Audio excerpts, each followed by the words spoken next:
Welcome to Payoff Pitch, Action Network's Major League Baseball betting podcast. Our long national nightmare is now over. As long as you define a national nightmare as the inability to bet on daytime baseball. We got 14 games on this opening day slate, which means we have so many opportunities to bet sides, to bet totals. And if you're listening to this episode, there's also a player prop episode fully dedicated to those props also in your podcast feed. So after you're done listening here, make sure to refresh your feed and go ahead and listen there. I'm Mike Calabrese, and I'm joined by Sean Zerillo and Grant Neiffer for our opening day betting preview. And once again, if you want to be able to get best bets, you're going to have 3 opportunities on a weekly basis. This is our programming note every Monday, Tuesday, and Friday morning during the regular season. So be sure to subscribe to the podcast and make sure to drop us some reviews. 5-star reviews are appreciated. You can say whatever you want in there as long as it's a 5-star review. You can take pot shots at us. I don't care. We just want to make sure to get our rating up and have an opportunity to spread the gospel here at Payoff Pitch. All right, guys, I'm going to bring you in here one at a time to talk about some opening day thoughts, some storylines that you'd like to follow. But I'd like to get the vibes right by asking Sean, this is a question for you to get started. If you were to come out of the bullpen as a closer or step up to the plate, what is your song that you want to be blaring from the PA as you do so? Yeah, I thought about this a bunch as a kid, like shuffling through the iPod, seeing which songs like give you that little injection of adrenaline when it comes on. If I was a closer, I would go with a song called Money City Maniacs by Sloan. Starts off with some amazing air raid sirens, then gets into a beautiful little bass riff. Just gets my blood pumping. And then Eminence Front by The Who. This song really came back into pop culture last year. I think Fox was using it on the baseball playoff broadcast. I've heard it in a number of other places since, but again, like just the intro to that song, little bass riff going, it gets my blood pumping. So yeah, Eminence Front by The Who if I was a hitter, and Money City Maniacs by Sloan if I was coming in to close out a game. Yeah, sirens, alarms. I think of Lil Wayne's Fireman as well. If you're a closer, I was more my of a favorite Lil Wayne song. Look at you. Yeah, Wow. Look at this synergy right here. I was a soft tossing closer in the early 2000s. On my 8th grade team, we had starters who were throwing in the high 80s, and our manager at the time, he was crafty. He'd say, "Calabrese, you're throwing in the low 60s. Do not warm up from the bump. Just get all your warm-up tosses on the sideline because these kids are just going to swing right through your off-speed stuff." That's why I would go with Closing Time by Semisonic. It's a nice light song coming out of the bullpen. Grant, what would you go with either out of the pen or stepping up to the plate hoping to rip a home run? I'm fairly certain it would be the same for either scenario, and it's going to be drastically different than your guys's. I'm just coming out to my humps. I'm just going to try and I don't need to get amped up. I need to keep myself cooled down there a little bit. Just dancing a little bit. Just being kind of ridiculous, and I'm a bigger guy, so my humps kind of fits me a little bit better. Love it. All right. Well, there's no easy way to segue out of my hump. So I'll just ask you, what's a storyline that you're keeping your eye on coming into opening day, league-wide or specific to a division? Firstly, the thing that's going to be interesting, I'm a big home run guy. I'm the very big home run better. I'm also, pretty much the majority of my bets are home run props or pitcher strikeout props. So it kind of correlates to both of those, and it's something that has caused me just havoc over the last 5 or 6 seasons. What balls are we going to get? How juiced are the balls going to be? How much are they going to be breaking? What are they going to look like? Because it seems to have changed almost every single year for the past 5-6 years. We had that one juice ball year, and then obviously we had the year where they couldn't quite use the same substances for pitching. Yep. Obviously that wreaked havoc with everything. So baseball has evolved so much year by year in each of the last 5 years, and obviously the pitch clock. So it's changed everything drastically, and it's just been a nightmare to try and adjust. In some years, I've been ahead of the curve and just absolutely crushed it for a few months before the books adjusted. In some years, I've taken a month too much to adjust and been absolutely just crushed. So that's the biggest thing that I'm going to want to know what happens this year. I trust Derek Carty, and he seems to think right now that it's going to be a little bit of a bump to home runs at the moment, but we're going to have to wait and see.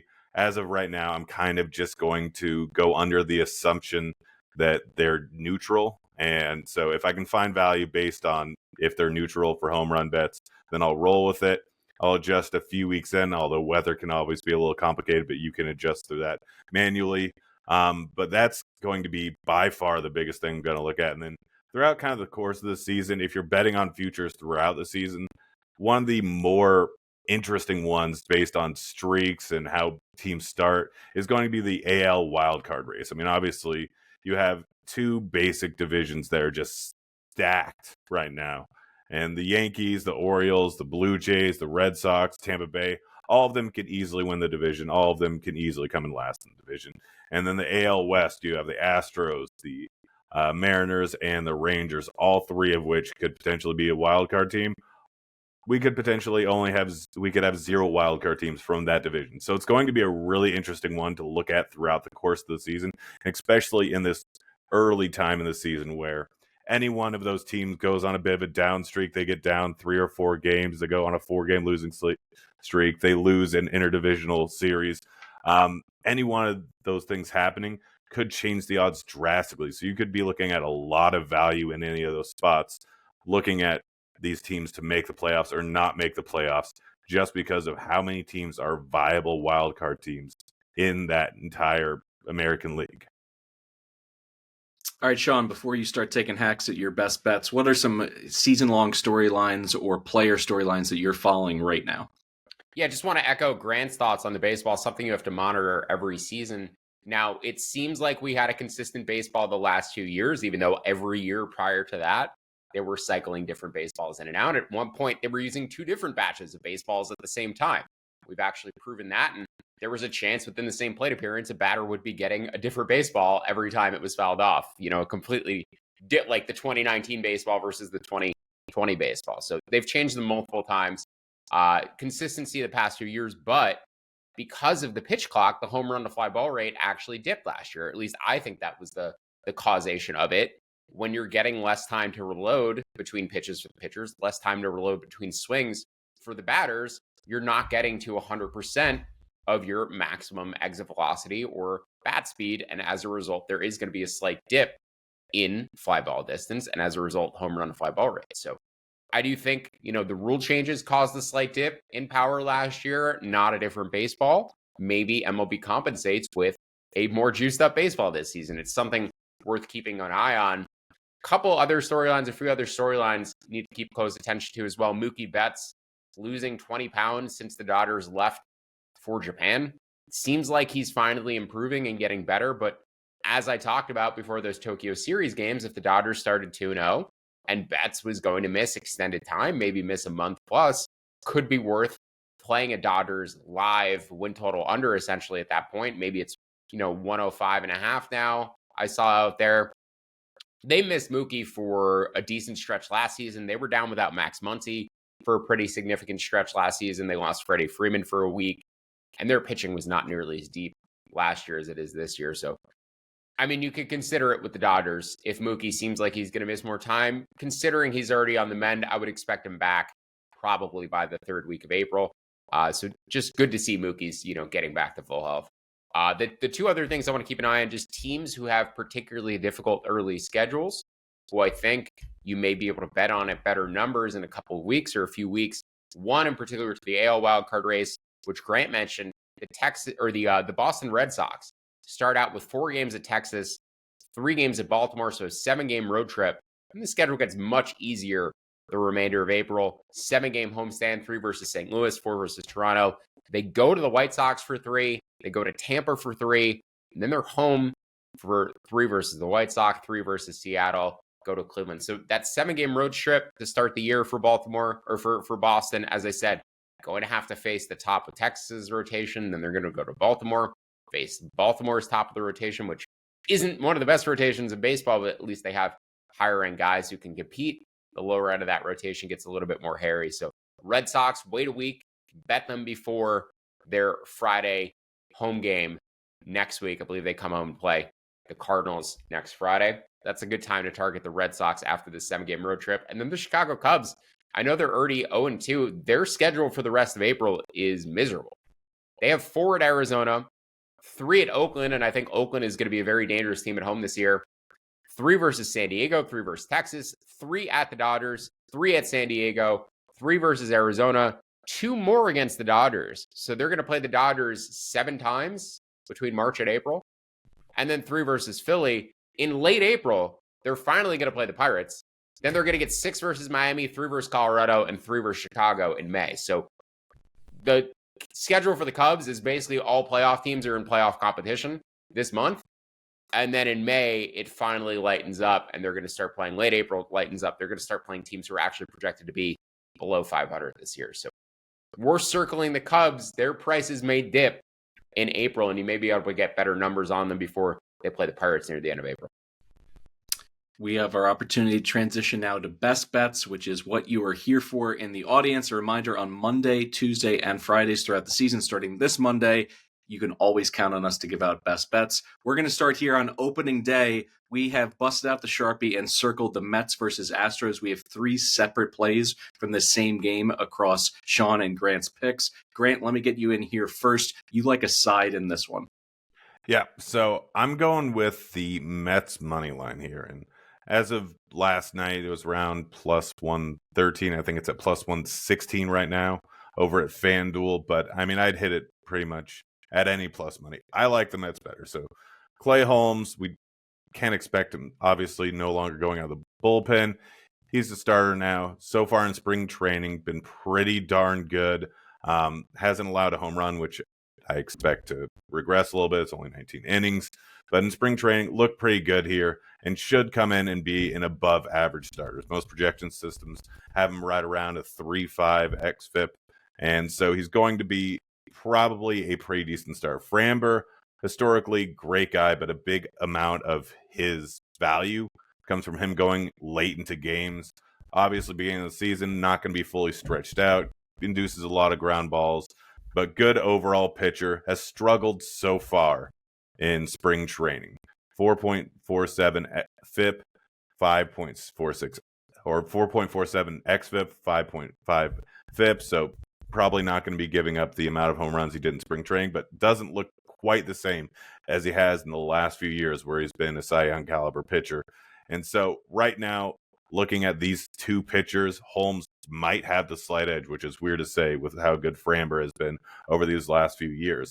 Looking at the hitting, Mets just stacked lineup now, adding Soto, one of the best hitters, potentially the best hitter in the entire league. The top of the lineup is unreal good. We look at the bullpens, pretty much negligible difference there.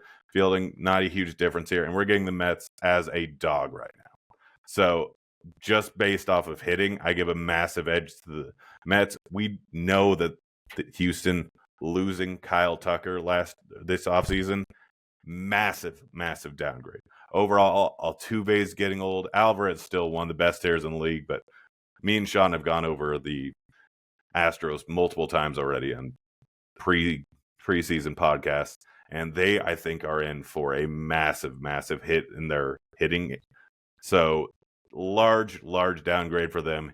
Big upgrade getting Juan Soto for the Mets, and I don't think the books have adjusted enough yet. And right now, if Framber is in the form he was during spring training, I'm a little bit worried there. Holmes should be fine in this spot, so I'm rolling with the Mets here. We're sticking here in the same game. Sean, you like 2 different angles for the total. Yeah, I projected the full game total at 7.2, the first 5 total at 3.6. So I bet the under down to 7.5 at even money. I take it at first 5 under 4.5 up to minus 140. Grant actually said he didn't see a big difference between the bullpens. I much prefer the Mets bullpen. The Astros bullpen, I think the Astros bullpen is going to take a big step back this year too, like their lineup. And their starting pitching does not have a ton of depth either. There's really not a lot of guys in their AAA system I see coming up and supplementing any injuries they might have. They already have a number of guys on the IL, Tommy John surgery, elbow inflammation, etc. They really can't afford to lose any other guys. I looked at plus 145 on the Astros to miss the playoffs yesterday. I do think there's holes in the roster. If George Kirby was fully healthy for the Mariners, if I felt better about the Mariners, I think I would absolutely play that at this point. I make them about plus 120 to miss. Saw plus 145 out there. In terms of this game specifically, though, these are 2 of the best ground ball pitchers in baseball. Would not play home run props on this game in terms of the starting pitchers, going against the starting pitchers. Framber career 62.5% ground ball rate. He got it back up to 60% last season. 0.73 home runs per 9 for his career. Not even as good as Clay Holmes. Clay Holmes, 0.53 home runs per 9 for his career. An even higher ground ball rate, 66%.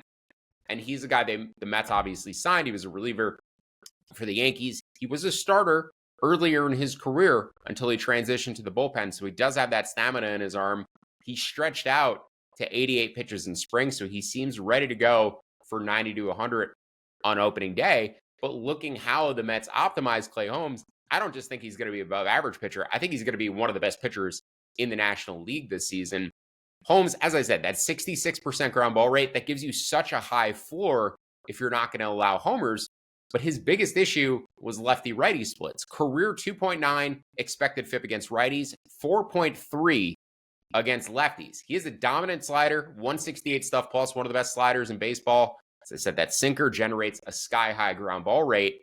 And the Mets added a kick change to his arsenal this season, which should hopefully help combat those issues against left-handed pitching. And if he's able to neutralize those splits, to a degree, you're really talking about a guy who the projections all say is going to finish with an ERA between 3.3 and 3.5. I'm absolutely buying those projections. Those say Clay Holmes is not only, an above average starter, he's a low end number 1 starter or a high end number 2. So really high on Clay Holmes this season. Like the fact that both these guys keep the ball on the ground. I'm a little bit sketched out by the Astros bullpen. That's my biggest concern in this game. The Mets also last year, I think their advanced scouting is phenomenal. And it seems like they have 1 or 2 relievers in every opposing bullpen, that they're ready to hunt. And they just ambush these guys and score crooked innings against them, like 3 or 4 runs. The amount of Mets unders I lost late in the game last year was astounding. And it was because they put up crooked numbers on opposing relievers late. They were probably, had a tip pitch like thing on them or what have you. They were sitting on a certain pitch type they thought they could handle, and they were blowing up a lot of relievers late. So that's my concern with the under 8. Also playing some first 5 under 4.5. And as I said, even money on under 7.5 up to minus 140 on the under 4.5. Sean, I've got a question for you. Mm-hmm. You said don't look at home runs in this game. I've looked through all the odds. I'm kind of there with you. I mean, both these pitchers just not giving up a ton of bombs. And Framber is generally a guy I do not target. But right now, I'm seeing Pete Alonso, I think, between plus 550 and plus 600 at the moment. I'm a big Pete Alonso guy. He's a guy that's drastically undervalued by the books on a near daily basis, and obviously had a bit of an off year, but one of the better home run hitters in the league. What are your thoughts on that? I just want to know, because I'm on the edge of betting him, which I did a lot last year, and that line is just too juicy, even going up against Framber. Trying to see if Pete has like a noticeable lefty-righty split. I feel like I can't recall him having. No, he's pretty neutral throughout his career. 127 against lefties, 120 against righties. The slugging percentage basically stays the same, goes up slightly. So, it's really how much do you downgrade Pete's odds relative to a normal day? What does Pete normally sit at on like an average day to hit a home run? Like plus 350? On an average, I mean, he's a 40 home run guy, so we assume that the average rate over the course of the season should be roughly 350, 320, somewhere in that range. So, I mean, that's kind of the thing. Framber's a 0.7 home run guy. We look at the Houston bullpen. We take all things into account. The average home runs given up per game, I think, was 1.17 last year. So we take a 40% downgrade overall in home runs. So I think it offers some value. I don't know if I'm taking it, because there's some guys that we'll get into in the next show that offer some more home run value. But it's just an interesting one that I saw. Just anytime we saw that high of a line like 4 times last year, and it was going up against the top 4 pitchers in the league last year, and then a few games in San Francisco in a tough matchup. So it doesn't get that high too often. Just something to think about. Said, if you consider a 40% downgrade, right, Framber, 0.73 home runs per 9, so 30%, 40% downgrade relative to league average. You move Pete from 25% to hit homer to 15%. You're talking about plus 575 to hit homer, plus 566. So I think 6-1, you're starting to get into the territory where there might be a small edge on it at 6-1. 5-1, probably not. 550, probably not. But 6-1, I think I would consider it. Yeah, we'll see when more of the lines come out and more sites. And these starters aren't going to go as deep as they normally would into games as well on opening day. It's not like you're going to get, Fromber, as you said, a volume guy, probably not going into the seventh inning here, maybe even not the sixth inning. So, it's worth considering as well. And like I said, I'm low on the Astros bullpen this season. Lost Luis Garcia on the IL right now. Hader, Abreu, really the only two guys I trust out there. So big edge for the Mets bullpen. And, as I said, with their ability to blow up relievers late, they could take this one over late. March is the best month of the year, and not just for sports, but also for getting the best deal on Action Pro. Right now, you can get Action Pro for just over $5 a month for the entire year. And since it's March, that means you get NCAA tournament games in full swing, all of our coverage with an Action Pro account. You'll get Sean Kerner's bracket simulation, Nick Giffin's player props, Stuckey's picks 30 minutes before they go out to everyone else, and more. Plus, since it's an entire year of Action Pro, you'll be covered for Major League Baseball as well, including everything in the fall. That means college football, NFL, and NFL seasons. Go to actionnetwork.com/March to get on board. All right, guys, let's get into our underdog of the day. We're going to give these both out one at a time and then parlay them together for those interested to have a little bit of a spicy parlay here on opening day. Sean, who do you like as an outright dog to pull off an upset? I'm betting the Nationals at plus 150, down to plus 140. I actually like Grant's bet as well. It's just out of range for me. Now, both of these may be a fool's errand on opening day. And let me tell you why.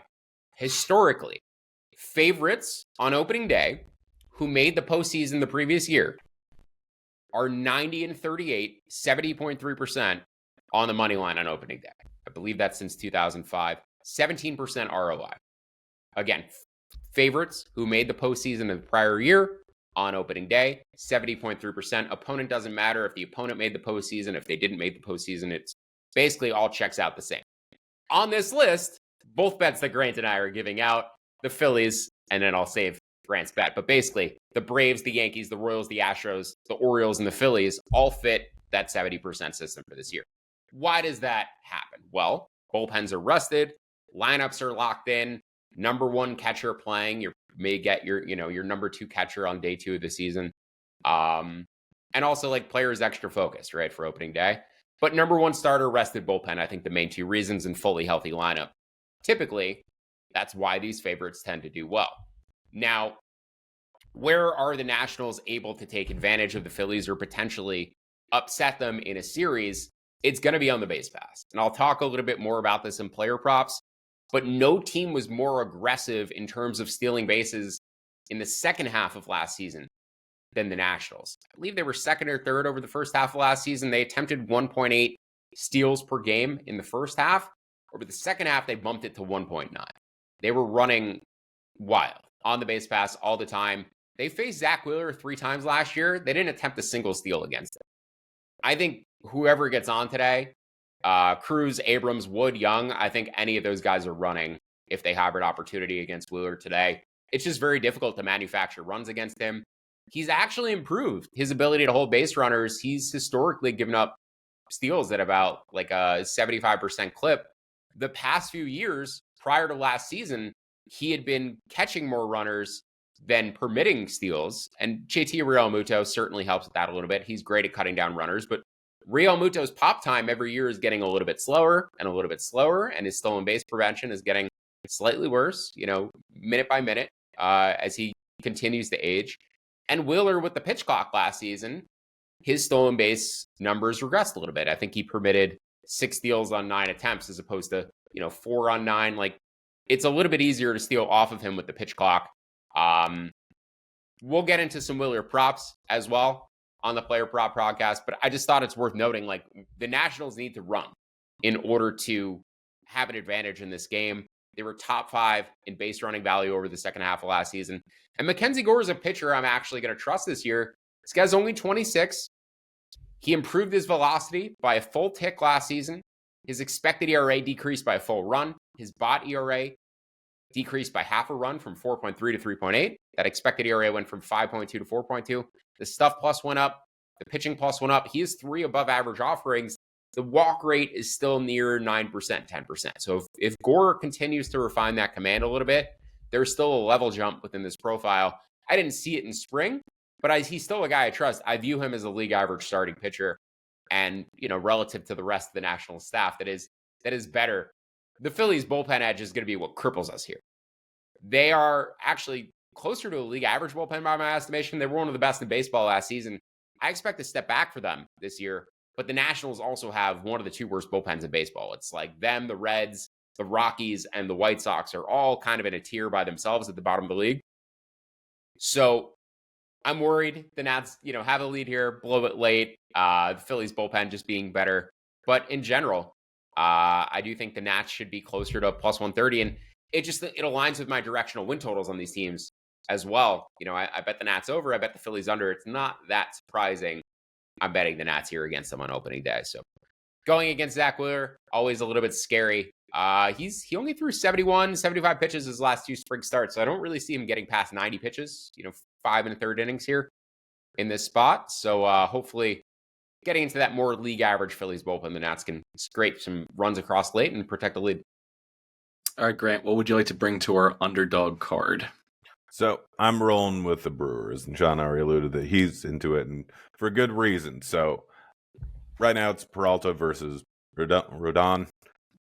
Rodon, we've seen him ever since he got that big contract over with New York, had that fantastic season over in San Francisco.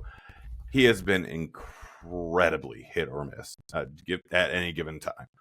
Just can be great or terrible. For the most part, he's been not great since he's been over with the Yankees.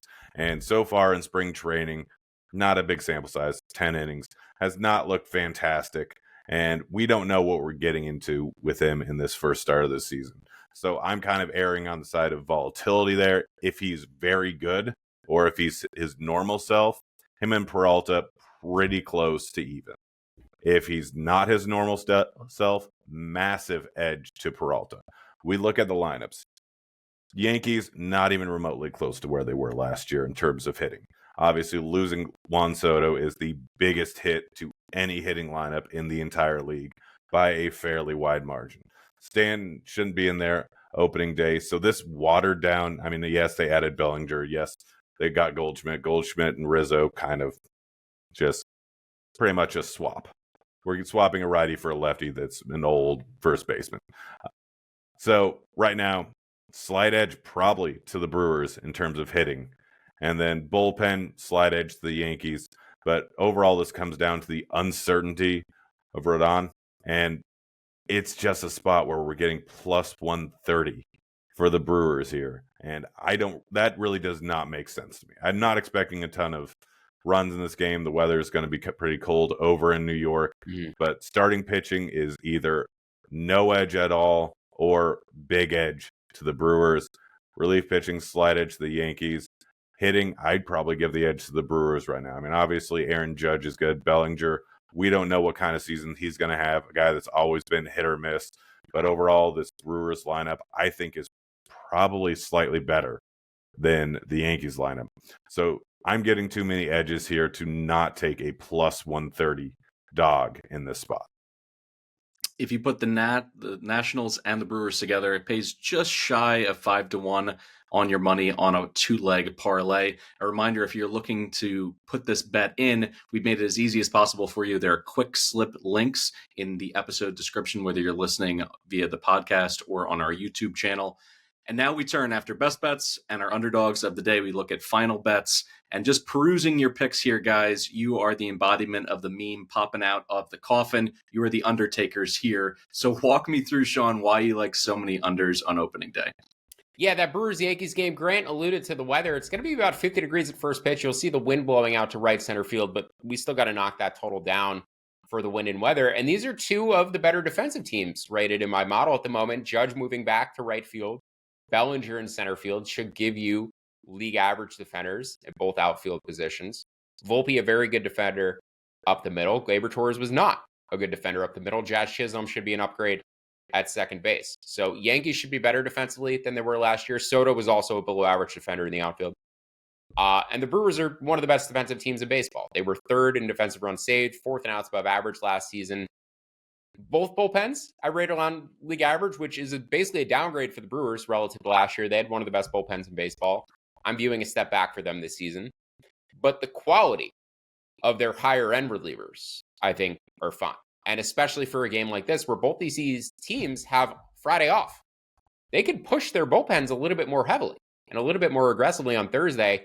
There's several games we'll talk about here in this section where I'm betting the under on games where the teams are off on Friday. And I think they could just be a touch more aggressive with their key relievers in terms of Thursday's opening day. As Grant alluded to as well, the offensive downgrade for the Yankees. They were the number one team against right-handed pitching last season. I would put them closer, without Stanton, closer to 10th. I mean, getting closer to league average.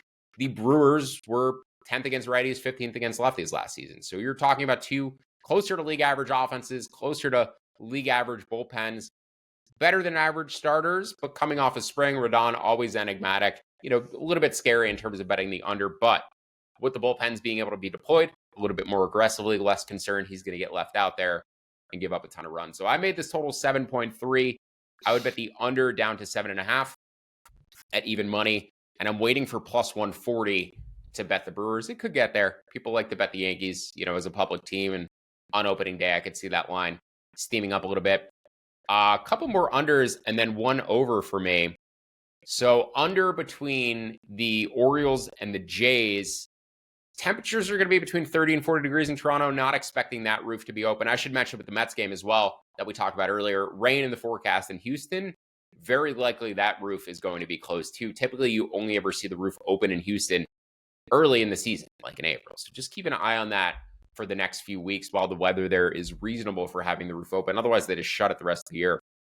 But in Toronto has the number one defense from last year, plus 102 defensive runs saved. They were also fifth by outs above average. Baltimore is a below average defensive team that I expect to improve slightly closer to average this season. But Baltimore has the elite bullpen. Toronto has the crappy bullpen. And that's like kind of where the trade-off comes between these two teams. Toronto, very good defense, very bad bullpen. Baltimore, the opposite. I think Baltimore has a top 5 bullpen this season. And Toronto's key guys, again, like another game where if it's going to be tight, if it's going to be late on opening day, you're not getting into the depth relievers. I'm a little less concerned about bullpen quality when you're just throwing your higher end guys as opposed to, I don't know who's going to come out of the door, starting on Friday, basically. Like that's when things get a little bit more random. You're going to get the higher leverage guys in any tight games on Thursday. Should mention too, no Gunnar Henderson for the Orioles lineup right now. So one of the best lineups in baseball. Can downgrade that slightly for opening day. I think it's really interesting. I always hear people talk about Jose Barrios and his home road splits. Typically, like historically, is better at home than on the road. But last year he neutralized it. So it's like the first year of his career where he actually posted a better expected FIP and strikeout minus walk rate on the road versus at home. Normally I see people giving him like an upgrade at home. Just interesting that he neutralized it last season. These two teams, though, do play back-to-back. So that's the slight concern, again, with the bullpens, etc. The Cardinals, and then the Cardinals under with the Twins. I give the Twins the best bullpen in baseball. The Cardinals' higher-end guys, I think, are some of the most elite in the game. Helsley, Romero, Fernandez. After those guys, I'm a little bit concerned about the Cardinals' bullpen depth. No Kittredge this year. So I think the Cardinals bullpen takes a step back, but they're higher leverage guys, especially now that Helsley's still on the team until he gets traded, presumably closer to the deadline. Very comfortable with those guys. Why did I bet the Cardinals? Well, Pablo Lopez saw his strikeout minus walk rate dip last season. Sonny Gray saw his increase to a career high.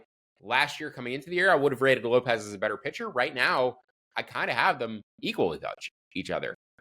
Career best strikeout minus walk rate, as I said. Also, strikeout rate bumped north of 30% for Sonny Gray last season. My concern here is the flu.